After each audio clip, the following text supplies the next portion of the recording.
High Shri, how are you? I am fine. তুমি কেমন আছো? আমি ভালো আছি, তুমি ভেতরে এসো না। হুম এসো, এসে বসো। আসছি। কতদিন হয়ে গেছে দেখা হয়নি। এই নাও তোমার বিয়ের জন্য আমার তরফ থেকে গিফট। হেই, আরে তুইও না, এইসব ফর্মালিটি কি জন্য ইয়ার? এইসব বেকারের খরচা। প্রথমত আমি সরি, তোর বিয়েতে আসার জন্য আমি অনেক ট্রাই করেছিলাম। কোনো ব্যাপার নয় ইয়ার, কিন্তু আমাকে মনে রেখে এত দূর দেখা করতে এসেছি, সেটাই আমার কাছে বড় ব্যাপার। বিজনেস মিটিং এর জন্য আমাকে আচমকা প্যারিস যেতে হয়েছিল, সেজন্য আমি ওয়েট করতে পারিনি। তারপর কাল রাতে আমি ওখান থেকে কলকাতায় এসেছি, আর এসে পৌঁছতেই তোমাকে দেখার জন্য আমি এখানে চলে এসেছি। তোমার চেনটা পছন্দ হয়েছে তো? আর তোমার হাজবেন্ড ভেতরে আছে নাকি? দেখা করতে পারি কি? ও তো বাড়িতে নেই, সকালে খুব গুরুত্বপূর্ণ মিটিং আছে বলে তাড়াতাড়ি বেরিয়ে গেছে আর কি। ও আচ্ছা, তাই? এদিকে কবে আসবে ও? আস্তে আস্তে তো বিকেল হয়ে যাবে। ও আচ্ছা।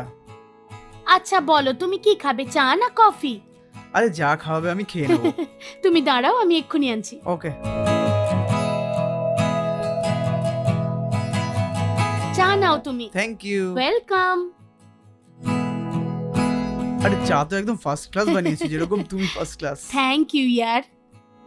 আমাদের বিয়ের ফটো দেখবে তুমি? আরে আমার বন্ধু যে অক্ষয় ছিল না, হ্যাঁ। ও তোমার সমস্ত বিয়ের ছবি আমাকে হোয়াটসঅ্যাপে পাঠিয়ে দিয়েছিল, খুব ভালো ছিল। থ্যাংক ইউ ইয়ার। আমি তোমাকে একটা কথা বলবো, খারাপ ভাববে না তো? কি জিজ্ঞাসা করবে, জিজ্ঞেস করো না। আমি তোমাদের ছবি দেখেছি, কিন্তু তোমাদের জুড়িতে না একদম ভালো লাগছে না। তোমার হাজবেন্ডকে দেখে আমার একটু বেশি এজেড মনে হয়েছিল। খারাপ ভেবো না প্লিজ। হ্যাঁ ইয়ার, আমার আর ওর মধ্যে 20 বছরের ডিফারেন্স ইয়ার। কি বলছো, 20 বছরের তফাৎ? হ্যাঁ ইয়ার, আমার বয়স আর ওর বয়স দেখতে গেলে সত্যি 20 বছরের বড়, কিন্তু আমার হাজবেন্ড বড় হলে কি হবে, ওর মতো মন আমি এই পৃথিবীতে কারোর দেখিনি। ওই জন্যই তো ওকে আমি বিয়ে করলাম আর কি। আমার গ্রামে তো 40 বছর হয়ে গেছে এরকম মেয়েরাও বসে আছে পণ দিতে পারবে না বলে, তাদের বিয়েই হয়নি এখনো। সেই জন্য ওদের পরিবার কত সমস্যায় পড়ছে, কিন্তু ও আমার কাছ থেকে কোনো পণ না চেয়ে ও বলল শুধু আপনার মেয়ের সঙ্গে আমার বিয়েটা দিয়ে দিন ব্যাস। আমাকে যারাই দেখতে আসছিল তারা অনেক সোনা আর অনেক টাকাও চাইছিল। তখনই ও আমাকে দেখতে এসেছিল, ওই একমাত্র পণ ছাড়া আমাকে বিয়ে করতে রাজি হয়ে গেছিল। সেই জন্য আমি বিয়ে করব রাজি হয়ে গেলাম।